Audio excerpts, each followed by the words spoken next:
피난처시오 힘이시니 환난 중에 만날 큰 도움이시라. 그러므로 땅이 변하든지 산이 흔들려 바다 가운데에 빠지든지 바닷물이 솟아나고 뛰놀든지 그것이 넘침으로 산이 흔들릴지라도 우리는 두려워하지 아니하리로다. 오늘도 하나님의 성호를 찬양하기 위해 달려나온 개동의 모든 성도님들, 각 가정에서 예배드리는 당신의 사랑하는 귀한 백성들, 그 머리머리 하늘의 위로와 평안으로 가득가득 채워 주옵소서. 예수님의 이름으로 기원드립니다. 아멘. 28장 찬송입니다.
초보에 나와 있는 주의 고백을 함께 하십니다.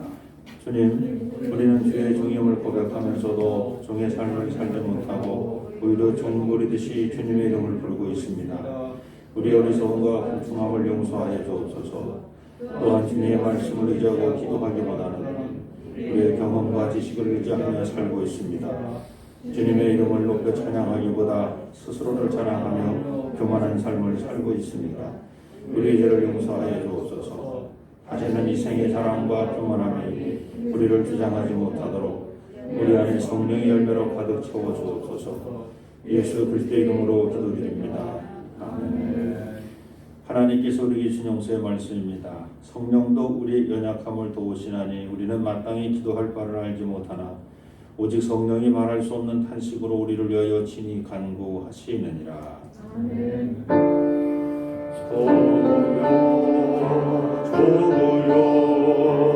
우리를 불쌍히 여기소서.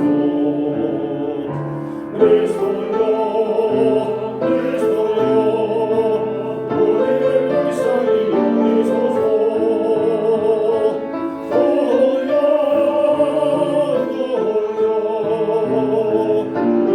불쌍히 여기소서.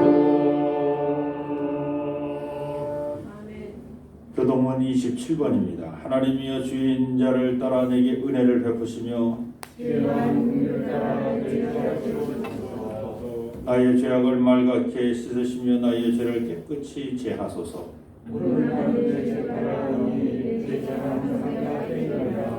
내가 주께만 범죄하여 주의 목전에 악을 행하여 싸우니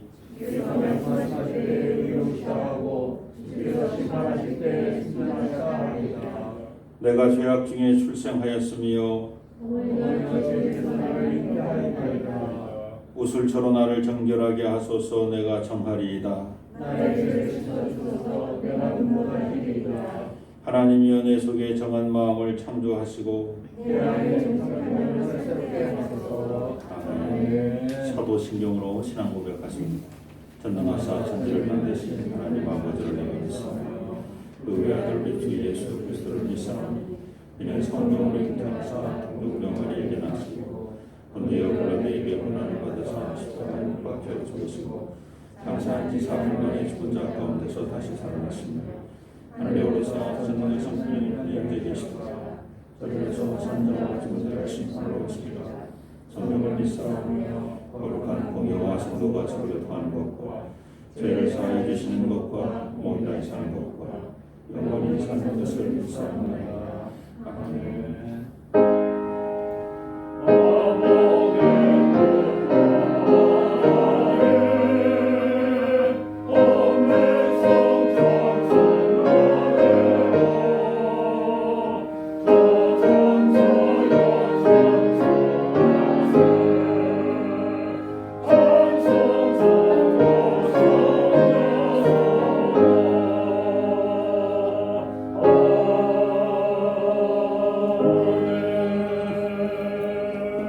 자리에 앉으시기 바랍니다. 이 시간 고등자 권사님 우리를 대표해서 기도해 주십니다.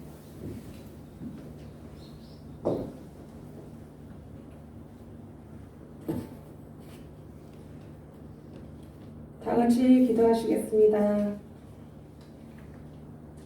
만왕의 왕이시며 만유의 주제가 되신 하나님 아버지, 찬양과 영광과 경배를 높여드립니다. 이 땅에는 수많은 사람이 살고 있지만 그 많은 사람 가운데서 저희들의 애모로 보지 아니하시고 택하셔서 하나님의 자녀로 삼아주신 그 크신 은혜와 사랑을 진심으로 감사드립니다. 오늘은 거룩한 주님의 날입니다. 우리 모두 성전에 나와 하나님께 찬양과 경배를 드리지 못한 안타까움을 긍휼히 여겨 주옵소서. 이 시간 각 가정에서 온라인으로 예배드리는 주님의 자녀들, 하나님의 역사심이 나타나기를 간절히 원합니다. 온 성도들이 영적으로 하나 되게 하시고 하루속히 함께 모여 주님의 이름을 찬양케 하여 주옵소서.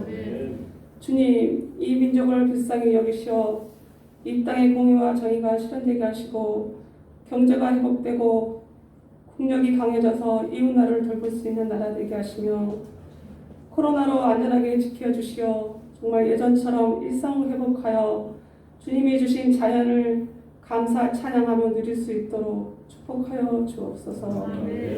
주님께서 피로 값지고 친히 세우신 교회를 붙들어 주옵소서. 늘 기도의 불이 꺼지지 않는 교회 되게 하시고 주님의 사랑을 본받아 서로를 사랑하는 교회 되게 하시고 각 기관마다 세우신 직분자들 맡은 일 충성하게 하시며 더욱더 무릎 꿇게 하시고 각 기관과 속해 정말 모이지 못한 가운데 있지만 서로의 안부 전화와 관심과 사랑으로 기도하게 하여 주옵소서.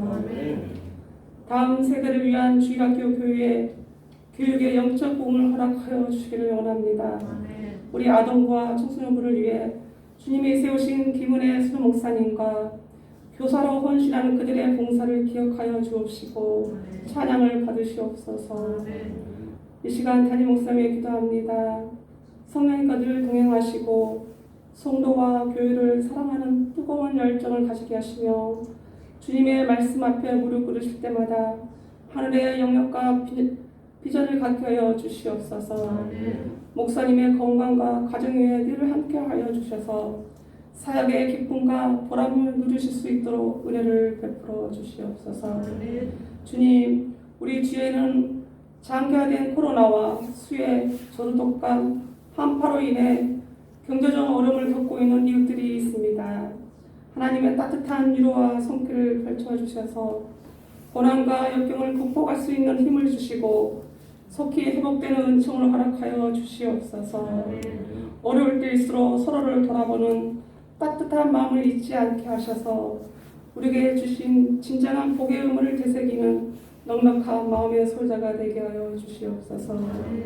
이 시간 말씀을 전하시는 목사님, 주님의 강하신 손을 붙드셔서 능력의 말씀을 선포하시게 하옵시고 저희 또한 선포되는 말씀을 간절한 마음으로 받으며 듣고 깨달은 말씀을 순종함으로 삶과 가정의 변화를 열매맺게 하여 주시옵소서. 이 시간 예배의 시종을 주님께 부탁드리오며 이 모든 말씀을 예수님의 이름으로 간절히 감사하며 기도드립니다. 아멘.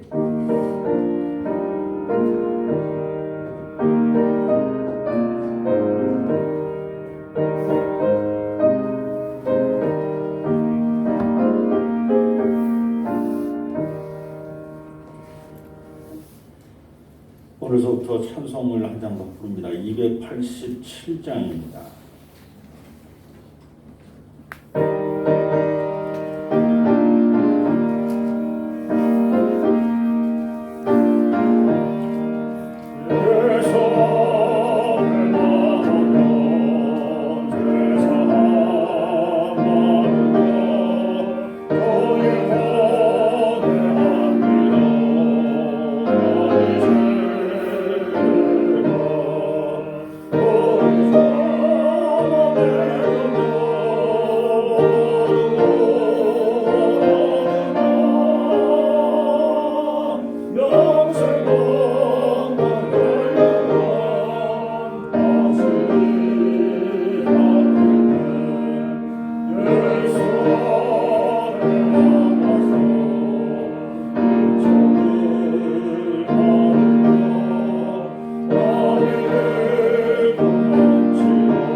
오늘 이 아침 우리에게 주시는 하나님 말씀입니다. 고린도전서 7장 29절로 31절까지 말씀입니다.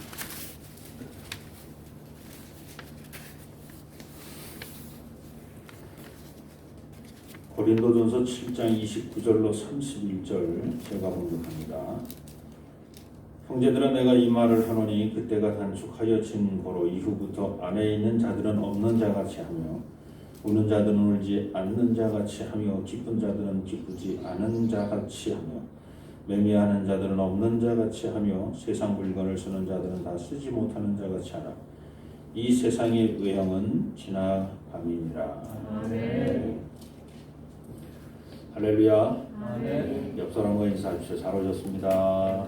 또 오늘 예배 참석하시느라고들 각 가정에서 예배 드리시는 여러분 얼마나 불편하시겠습니까? 그래도 다음 주까지는 이렇게 하고 6월 달부터는 2부 예배를 다시 시작하려고 합니다. 물론 방송에서는 뭐 오늘서부터 해도 된다 그러는데 10%이기 때문에 거의 개방을 하는 것이 아닙니다. 그래서 일단 다음 주까지는 저희가 하는 이대로 드리고 6월 첫째 주서부터는 2부 예배도 저희들이 오픈해서 같이 기회드리도록 하겠습니다. 오늘 본문은 7장 29절로 31절 말씀이지만 7장 1절서부터 시작해서 뒤에 있는 35절, 36절까지 어떻게 보면 7장을 전체를 다 살펴보도록 그렇게 하고 있습니다. 성경을 읽을 때 주의해야 할 것이 몇 가지 있습니다. 먼저 말씀을 주신 하나님의 의도가 무엇인지 찾는 것입니다. 어느 시대이든지 하나님께서 누군가 특별한 사람에게 혹은 세상 모든 사람을 향하여 말씀을 주실 때는 언제든지 생명을 살리기 위한 말씀을 주신다는 것을 잊지 말아야 합니다. 하나님의 말씀은 진리의 말씀이면서 동시에 생명의 말씀입니다. 그 누군가를 죽이라는 사망의 말씀이 결단코 아닙니다. 둘째, 그 말씀을 받은 하나님의 종들이 순종하며 전했는지 아니면 항명하며 전했는지 잘 살펴야 합니다. 하나님께 선택받은 종들이라고 하더라도 받은 말씀을 그대로 전하는 것은 쉽지 않습니다. 하나님 말씀을 왜곡해서 전하는 선지자들도 있기 때문입니다. 그러므로 하나님의 종으로서 하나님의 말씀을 전할 때는 말씀을 받은 나의 뜻을 선포하는 것이 아니라 하나님의 뜻을 선포해야 한다는 사실 잊지 말아야 합니다. 셋째, 성경을 읽을 때 우리가 또 주의해야 될 것입니다. 말씀을 받은 백성들의 반응을 살펴봐야 합니다. 말씀을 받아 회개하여 하나님께로 돌아오든지 아니면 말씀과 상관없이 자기들의 뜻대로 살든지 두 가지 형태로 나타납니다. 백성들은 하나님 말씀을 어기고 자기 뜻대로 살아도 당장 벌이 떨어지거나 죽지 않으니 기회가 닿는 대로 하나님 말씀을 버리고 멀리 합니다. 그러다가 잘 살고 있다고 생각하는 어느 날 갑자기 망하게 되는 겁니다. 그러므로 하나님 말씀을 읽고 듣는 우리는 우리 자신의 모습을 항상 반추해야 합니다. 넷째, 하나님 말씀을 읽을 때 우리가 주의해야 될 것입니다. 말씀이 선포된 그 시대적 상황을 충분히 이해하려는 마음이 있어야 합니다. 아무리 말씀이 살아있고 운동력이 있어서 그 시대를 초월한다고 하더라도 일단 그 시대에 주어진 말씀의 의미를 찾은 후에 오늘 우리에게 주시는 하나님의 말씀을 받아야 합니다. 예를 들면 지난주 말씀 가운데 할례법, 안식일법, 음식, 정결법에 관한 말씀과 같이 선포될 당시의 정황을 먼저 고려하고 그 다음 오늘 우리에게 주시는 말씀을 재해석해야 한다는 말입니다. 오늘 말씀도 문자 그대로 읽다 보면 정상적인 행동이 아닌 비정상적인 행동으로 보여집니다. 또한 결혼하는 것보다 결혼하지 않는 것이 더 좋다는 사도 바울의 편향된 시각이 성경 말씀으로 고정될 수도 있습니다. 그러나 사도 바울이 전하려는 오늘 말씀은 결혼과 관련하여 결혼하면 옳고 결혼하지 않으면 그르다 또는 결혼하면 틀리고 결혼하지 않으면 옳다 그런 옳고 그름이 문제가 아닙니다. 또 결혼의 유용성, 결혼의 무용론을 이야기하려는 것도 아닙니다. 오늘 말씀은 주님의 재림이 임박한 오늘 우리는 어떤 삶의 자세를 가져야 하는가 즉 그것을 전하고 싶은 겁니다. 오늘 본문의 말씀이 선포될 당시 기독교인들은 주님의 재림이 멀지 않았음을 피부로 느끼고 있었습니다. 예수의 승천을 목격할 당시 수많은 제자들이 하늘에서 내려온 어떤 사람의 말을 들었기 때문입니다. 사도행전 1장 11절입니다. 이르되 갈릴리 사람들아 어찌하여 서서 하늘을 쳐다보느냐 너희 가운데 하늘로 올려지신 이 예수는 하늘로 가심을 본 그대로 오시리라 하였느니라. 그리고 말을 들은 사람들이 많았다는 얘기죠. 복음이 선포된 곳곳에서 또 이적과 기적을 포함한 성령의 역사가 일어나고 그 반대로 복음과 성령의 사역이 강해질수록 엄청난 박해가 일어나고 있었습니다. 자신들의 의지가 아니더라도 복음이 사방 천지로 전파되고 있음을 깨달은 제자들은 임박한 주님의 재림을 한 번도 의심하지 않았습니다. 예수의 형제이며 제자인 야고보는 주님의 재림을 위해 서쪽 땅끝 피스테라까지 달려가는 것을 주저하지 않았습니다. 그리스도에 대한 야고보의 그리움이 남달랐던 야고보는 그리스도에 대한 그리움이 남달랐던 야고보는 자신이 땅끝에서 복음을 전하면 아마도 그리스도께서 다시 오신다는 소망을 가지고 있었던 것 같습니다. 물론 전설입니다. 동쪽 땅끝을 향해서는 누구와 쌍둥이인지는 모르겠지만 쌍둥이 형제 동화가 인도까지 달려갔다는 전설이 있습니다. 정통 신학자는 아니지만 도울 김용호 선생은 이 쌍둥이가 예수 그리스도의 쌍둥이일 수도 있다. 이런 얘기를 가설로 내놓습니다. 땅끝까지 복음을 전파하려는 야고보의 왕성한 전도 활동으로 예루살렘은 위대인들과 기독교인들 사이에서 일어나는 묘한 전선으로 술렁이게 되었습니다. 그러자 정치적 안정을 위해 헤롯은 정통 유대인 정치 세력을 등에 업기 위해서 야고보를 참수합니다. 헤롯에게 야고보가 죽임을 당한 후에 그리스도인들은 더 왕성하게 복음을 전하게 됩니다. 그의 뜻을 이루는 많은 제자가 그의 시신을 산티아고에 묻어 그의 사역을 기념합니다. 오늘도 주님의 재림을 기다리는 수많은 이들이 프랑스 생장피드로로부터 시작해서 야고보의 무덤이 있는 스페인 땅끝 마을 근처 산티아고 데 콤포스텔라라고 하는 곳에 야고보의 시신이 묻혀져 있고 거기다 대성당을 전놨어요. 거기까지 순례길을 약 800km. 그런데 이제 사실은 이 콤포스텔라가 이 종착역이 아니라 땅끝인 피스텔라 거기가 종착이에요. 거기가 제로 순례길 0으로 되어 있어요. 0. 우리 식으로 얘기하면 해난 땅끝처럼 서쪽 땅끝 마을에 표지판이 제로 조각이 하나 그려져 있고 제로로 되어 있습니다. 그 옆에 야고보의 동상도 이렇게 세워져 있습니다. 여러분이 또 보내주셔서 우리 동로 지방에서도 거기 다녀왔었죠. 저도 벌써 한 10년이 넘었습니다만 다녀왔습니다. 말씀이 약간 곁길로 갔습니다만 당시 그리스도인들의 생각은 주님의 재림은 곧 마지막 심판의 날이라고 얘기했습니다. 왜냐하면 우리 주님 예수 그리스도는 심판의 주로 오신다고 하셨으니 주님이 재림하시는 날은 곧 종말이다 이렇게 이해했습니다. 무엇보다 이런 종말론이 팽배해진 이유는 그들이 존경하는 세례 요한과 예수 그리스도의 처음 설교인 회개하라 천국이 가까이 왔다는 메시지를 종말이 시작되는 메시지로 받았기 때문입니다. 그분들이 선포하였기에 천국은 반드시 임할 수밖에 없고 그날은 곧 종말이라는 생각을 하게 된 것입니다. 또한 기독교인을 향한 유대인들의 탄압과 세상 정치 권력의 중심에 서 있던 로마 황제들의 기독교인 탄압이 예수 그리스도의 말씀과 일치하였기 때문에 그렇습니다. 마태복음 10장 23절입니다. 이 동네에서 너희를 박해하거든 저 동네로 피하라. 내가 진실로 너희에게 이르노니 이스라엘의 모든 동네를 다 다니지 못하여서 인자가 오리라. 하나님 말씀을 막 전하는 중에 갑자기 어느 날 갑자기 이 말씀을 예수님이 제자들을 향해서 선포합니다.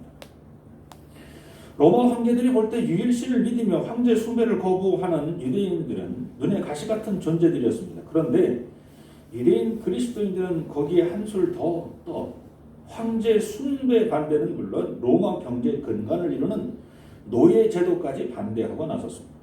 그러자 로마 황제들은 로마에서 모든 유대인을 퇴출하려는 정책을 세우게 됩니다. 그중 하나가 AD 49년 글라우디오 황제의 칙령입니다. 그 칙령으로 로마에 살고 있는 모든 유대인들은 로마를 떠나게 됩니다. 사실 이 칙령은 유대인들을 추방하기보다는 그리스도인들을 추방하기 위한 정책이었습니다. 이런 정책 정황 아래서 로마로부터 고린도로 이주해온 가정이 바로 브리스길라와 아굴라 가정입니다. 이 브리스길라 아굴라 원래 로마에 살던 사람이었는데 이 글라우디오 황제 칙령 때문에 어쩔 수 없이 고린도로 이주했던 가정입니다. 그러므로 당시 세워진 초대교회는 시작부터 종말론적이었습니다. 오늘 말씀의 시작입니다. 29절입니다. 형제들아 내가 이 말을 하노니 그때가 단축하여진 거로 이후부터 안에 있는 자들은 없는 자같이 하며 바울이 고린도 교회에 있는 그리스도인의 형제들에게 하는 말입니다. 바울이 여러 정황을 종합해 볼 때 마지막 날 심판의 때가 임박했다는 것입니다. 심판이 임박한 이때 형제들이 해야 할 일이 있다는 것입니다. 그것은 결혼하여 아내가 있는 자라도 그때가 가까이 왔으니 지금은 아내에게 매이지 말라는 것입니다. 자매들도 마찬가지입니다. 30절입니다. 우는 자들은 울지 않는 자같이 하며 기쁜 자들은 기쁘지 않은 자같이 하며 매매하는 자들은 없는 자같이 하며 여기서 우는 자들을 아파서 울거나 그냥 슬퍼서 우는 자들을 말하는 것이 아닙니다. 결혼과 관련하여 우는 자들을 말하는 것입니다. 결혼과 관련하여 운다는 것은 결국 이혼을 앞둔 사람 혹은 이혼한 사람들을 말합니다. 바울은 그들에게 말합니다. 이혼했다고 슬퍼하지 말라는 것입니다. 오늘 본문 앞쪽에 있는 고린도전서 7장 10절로 11절입니다. 결혼한 자들에게 내가 명하는 자는 내가 아니요 주시라. 여자는 남편에게서 갈라서지 말고 만일 갈라섰으면 그대로 지내든지 다시 그 남편과 화합하든지 하라. 남편도 아내를 버리지 말라. 그때가 단축하여졌으니 이혼하려는 마음을 먹었더라도 갈라서지 말고 이혼했으면 재혼하지 말라는 말씀입니다. 현실은 슬프더라도 그저 담담히 지내라는 것입니다. 그런데 바울은 이혼과 관련하여 한 가지 주의를 더합니다. 그것은 다른 한쪽이 복음을 받아들이지 못했다고 그것이 이혼의 사유가 될 수 없다라고 말합니다. 왜냐하면 믿지 않는 아내나 믿지 않는 남편이 결혼 생활을 통해 믿음을 얻게 될 수 있기 때문입니다. 고린도전서 7장 13절 14절입니다. 어떤 여자에게 믿지 아니하는 남편이 있어 아내와 함께 살기를 좋아하거든 그 남편을 버리지 말라. 믿지 아니하는 남편이 아내로 말미암아 거룩하게 되고 믿지 아니하는 아내가 남편으로 말미암아 거룩하게 되느니 그렇지 아니하면 너희 자녀도 깨끗하지 못하니라. 그러나 이제 거룩하니라. 마찬가지로 기쁜 자들은 기쁘지 않은 자같이 하라는 말씀도 결혼을 염두에 두고 해석하면 기쁜 자는 결혼을 앞둔 형제 자매나 결혼한 지 얼마 되지 않은 신혼인 형제 자매를 의미합니다. 아무리 기쁘더라도 지금은 그때가 가까이 왔으니 그 기쁨을 드러내지 말라는 것입니다. 지금은 주님의 재림을 기다리고 기름을 준비할 때라는 것입니다. 매매하는 자들의 의미도 역시 결혼과 관련하여 살펴봐야 합니다. 오늘 본문 7장 21절입니다. 매매한다라는 게 뭘 매매하는 거냐? 이겁니다. 네가 종으로 있을 때에 부르심을 받았느냐? 염려하지 말라. 그러나 네가 자유롭게 될 수 있거든 그것을 이용하라. 종인 상태에서 노예인 상태에서 불신자인 다른 주인에게 청혼을 받게 된다면 판매가 되어진다면 매매가 되어진다면 그것을 이용하라는 겁니다. 그러나 매매되기 전에 네가 종이었다 하더라도 그리스도 안에서 너희는 자유자였었고 또 지금은 결혼하여서 혹은 다른 사람에게 팔려서 네가 신분이 노예가 아니라 이제 자유자가 되었다고 하더라도 너는 본래 그리스도의 종이라는 것을 잊으면 안 된다. 고린도전서 7장 22절 23절이 그 말씀입니다. 주 안에서 부르심을 받은 자는 종이라도 주께 속한 자유인이요 또 그와 같이 자유인으로 있을 때에 부르심을 받은 자는 그리스도의 종이니라. 너희는 값으로 사신 것이니 사람들의 종이 되지 말라. 예나 지금이나 사람을 권력으로 혹은 돈으로 매매하려는 사람들이 있습니다. 그리스도인이라면 당연히 이런 관행을 거부해야 합니다. 당시 그리스도인들은 목숨 걸고 일상생활에서 거부하며 살았습니다. 그러니까 그리스도인이 드러나지 않을 수가 없어. 노예 제도가 있었던 그 시대에 형제요, 주인이 자기 종을 형제요 이렇게 부르고 있어. 바깥에서 들으면 완전 난리가 나는.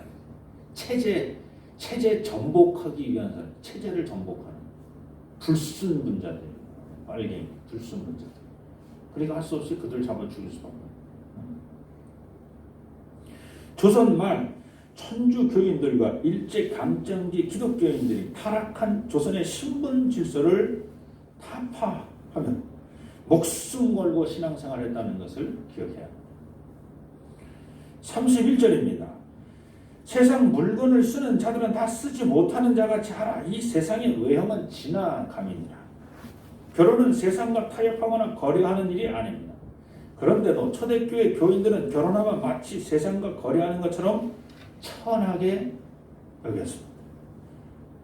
곧 주님이 오실 것인데 그것도 못 참고 결혼한다는 것은 주님보다 눈앞에 보이는 결혼 상대인 남자와 여자를 더 소중하게 여긴다고 생각했습니다.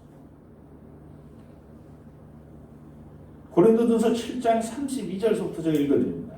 너희가 염려 없기를 원하노라. 장가가지 않은 자는 주의 일을 염려하여 어찌하여 주를 기쁘시게 할까 하되 장가간 자는 세상 일을 염려하여 어찌하여 아내를 기쁘게 할까 하여 마음이 갈라지며 시집가지 않은 자와 처녀는 주의 일을 염려하여 몸과 영을 다 거룩하게 하려 하되 시집간 자는 세상 일을 염려하여 어찌하여야 남편을 기쁘게 할까 하느니라. 저희가 오늘 본문 31절까지 봤습니다만 이 32절서부터 지금 34절까지 말씀이 이런 말씀입니다. 그러므로 바울은 음행을 피하기 위해 결혼하는 것을 제외하고 결혼하지 않는 사람은 가급적 결혼하지 말 것을 권고하고 있습니다. 결혼하는 순간 우리의 마음이 상대방에게 빼앗길 것이 분명하기 때문입니다. 그러나 마지막 때가 가까이 온 지금은 결혼한 상대방에게 집중할 때가 아니라 주님께 더 집중할 때라고 말씀합니다. 35절입니다. 내가 이것을 말하면 너희의 유익을 위하며 너희에게 올무를 놓으려 함이 아니니 오직 너희로 하여금 이치에 합당하게 하여 흐트러짐이 없이 주를 섬기게 하려 함이라. 결혼으로 세상과 거래하듯이 살았던 사람들은 이제는 세상과 거래하지 않는 사람처럼 살아야 합니다. 왜냐하면 현재 우리가 보는 이 세상은 오래지 않아 사라질 것이기 때문입니다.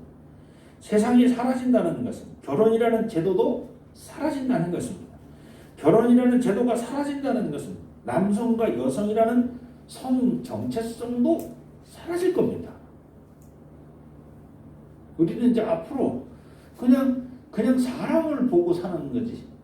이 사람이 남자인지 여자인지 그런 이제 주님 오시는 새날 새땅 우리가 새로운 시대를 맞이하면 이제 그게 구분이 없어진다는 거예요. 우리 주님 예수 그리스도께서 심판의 주로 오시는 마지막 날에는 세상이 지금과는 전혀 다르게 바뀔 것입니다. 베드로 후서 3장 9절로 13절입니다. 한번 다 찾아보시겠습니다. 불편하시더라도 베드로 후서 3장 9절로 13절 베드로 후서 3장 9절로 13절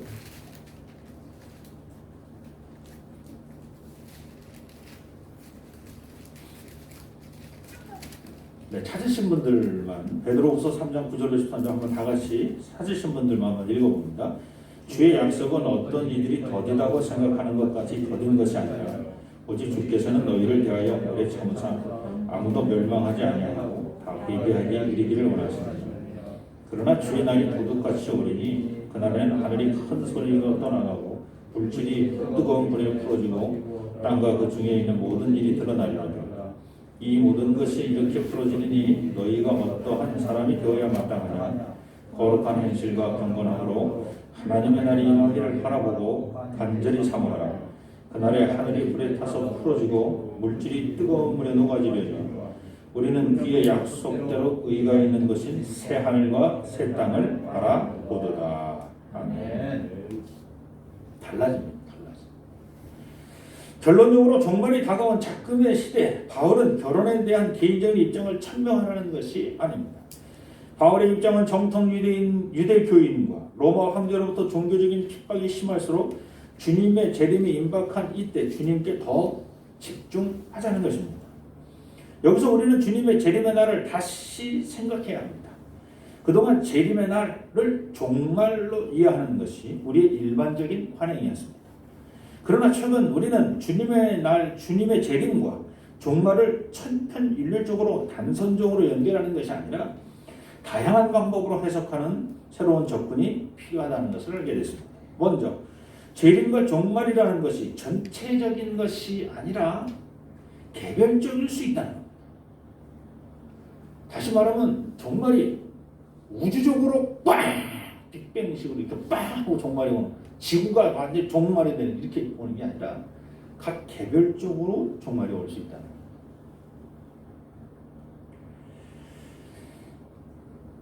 또한 재림과 종말은 일시적이고 한정적인 시간 개념만이 아니라 영구적이고 무제한적인 시간 개념일 수 있다는 겁니다. 즉 재림과 종말이 어느 예정된 어느 날 급박하게 우리에게 다가오는 것이 아니라 늘 우리 시간 가운데 늘 주님의 재림이 있었고 우리 시간 가운데 우리는 종말을 경험하고 있었다는 것.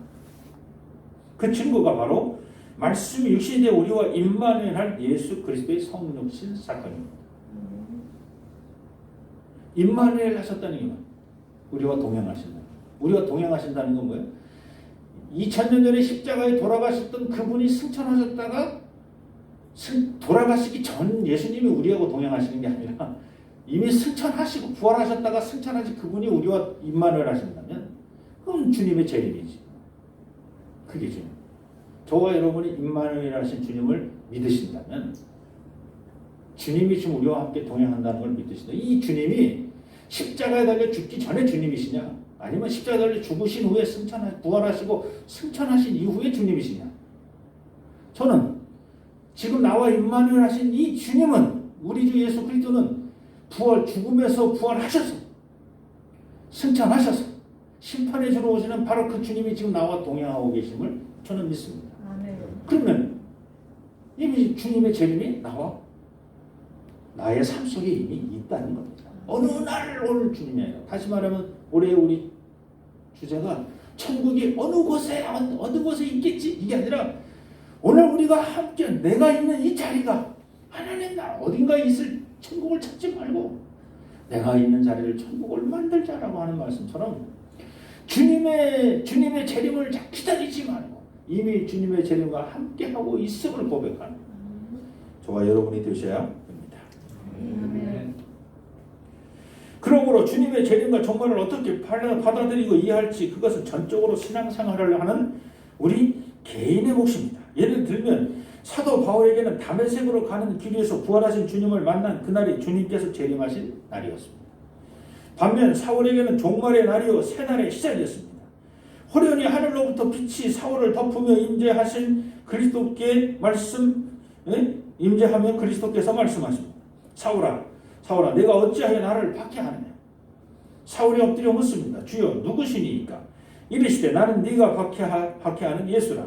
너는 일어나 시내로 들어가라. 네가 행할 것을 네게 이를 자가 있느니라. 이후 사울은 가장 큰 자라는 자신의 이름을 가장 작은 자라는 바울로 바꿉니다. 그리고 그는 종말이 아니라 사도로서 새로운 삶을 시작합니다. 또한 네로 황제의 괴계와 여기서 말하는 네로 황제의 괴계는 로마의 구도시를 다 불로 다 태우고 이건 기독교인 짓이다, 이제 이런 유대인들 짓이다 이렇게 했던 그 괴계와 박해를 피해 로마를 떠나는 그날이 베드로에게는 주님이 재림한 날이요 종말이요 새날의 시작입니다. 로마를 떠나는 베드로에게 주님이 나타나자 베드로가 말합니다. 쿠오바디스 도미네 주여 어디로 가시나이까? 큰 로마로 들어가면 큰일 납니다. 저하고 같이 가시죠. 그때 주님께서 말씀하십니다. 네가 십자가를 피해 로마를 떠나니 내가 네 대신 십자가를 지게 로마로 간다. 그 말을 들은 베드로는 두말하지 않고 예수를 따라 로마로 들어갑니다. 물론 로마 군인들에게 잡혀서 그는 십자가형을 받습니다. 그때 베드로는 십자가를 피해 도망갔던 자신의 모습이 부끄러워 자신을 십자가에 달되 주님처럼 똑바로 달지 말고 나는 거꾸로 달아주십시오 라고 요청합니다. 베드로는 주님과 같은 모습으로 십자가에 달리는 것조차 부끄럽게 여겼습니다. 이제 오늘 말씀을 정리합니다. 결혼이라는 외형과 종과 주인이라는 세상의 외형의 마음을 뺏기지 마시기 바랍니다. 그것들은 잠깐 있다가 사라질 것들입니다. 오직 주님께만 저와 여러분의 마음을 집중하시기 바랍니다. 바로 오늘이라는 매일이 저와 여러분에게 주님의 재림을 경험하는 종말의 날이요 또한 주님이 주시는 새날이 되기를 소망합니다. 아멘. 할렐루야. 아멘. 기도합니다. 잠깐 있는 것에 마음을 뺏기지 않게 도와주옵소서. 오직 만군의 주요 하나님, 우리를 구원하시기 십자가 달려 죽으신 우리 주 예수 그리스도의 그 은혜에 집중하며 살아가는 신앙 생활이 되게 도와 주시옵소서. 예수님의 이름으로 감사하며 기도드립니다. 아멘. 우리 다 자리에서 일어나셔서 봉헌성 기도합니다.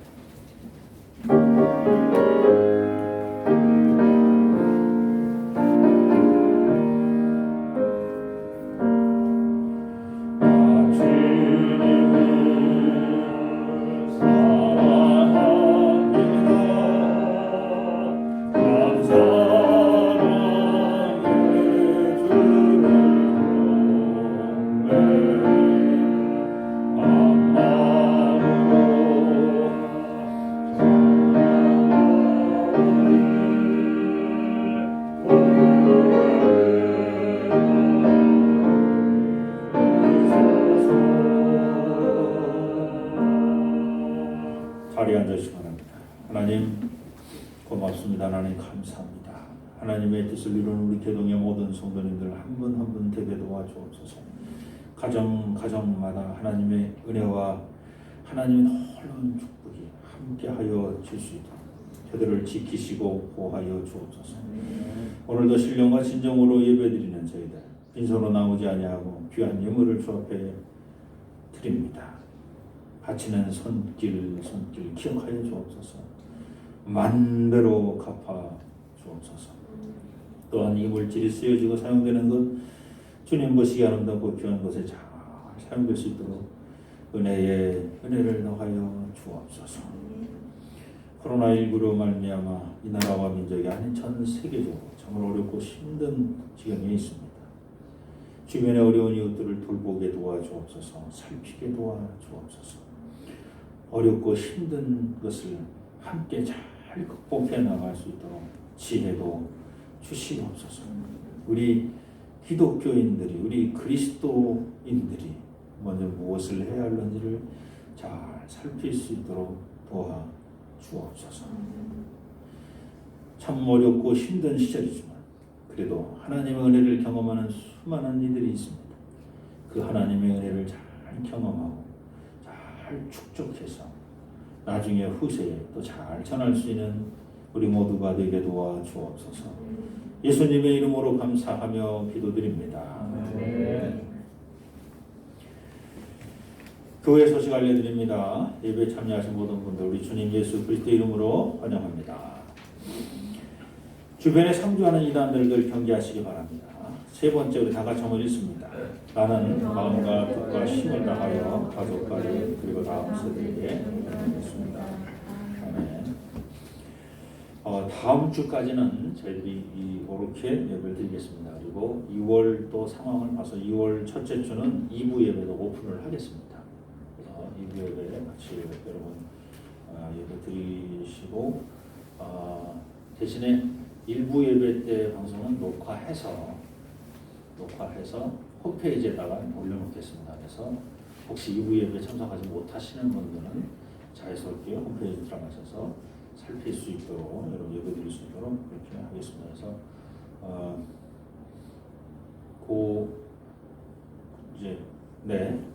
그렇게 알아주시기 바랍니다. 그래서 2월 달서부터는 2부 예배를 정상적으로 저희들이 일단 오픈해서 예배 드릴 수 있도록 그렇게 준비하겠습니다. 네, 신천 및 진급 장로 교육이 이제 이번 주 그리고 또 자격 심사는 주일날 31일 날로 변경이 됐습니다. 이 그냥 잘 살펴보시고요.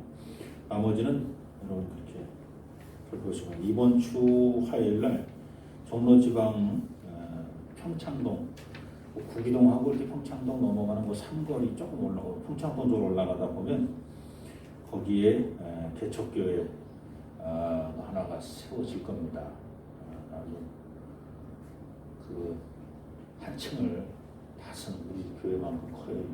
한 층이 임대료가 한 달에 350만 원. 그래도 개척을 한다고 해서 저희들이 많이 우려하고 걱정을 했습니다만 아주 넉넉한 살림을 살고 있는 사람들에게서는 월 350만 원이 이렇게 큰 돈이 아니었던 것 같아요. 저는 너무 걱정을 많이 하는데 걱정하지 마시라고 좀 다 그래서 네, 모든 조건들은 다 갖춰서 일단은 그 회의를 돌아가기가 합니다. 그래서 우리 종로지방에 교회가 하나 더 세워진다 하는 것을 살펴보시기 바랍니다. 또 다른 광고 있으십니까? 네.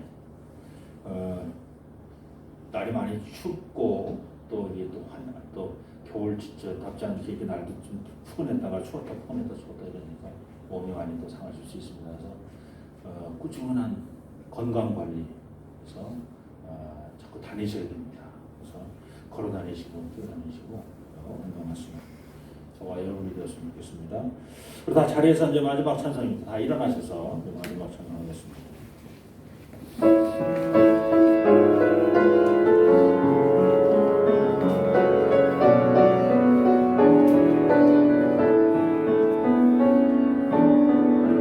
감사하신 하나님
진리여 생명 되시며 우리의 삶의 주인 되시는 우리 구주 예수 그리스도의 은혜와 독생자를 이 땅에 보내신 우리 모든 죄를 사해 주시는 아버지 하나님의 크신 사랑하심과 성령님의 내재하시고 위로 교통 충만하심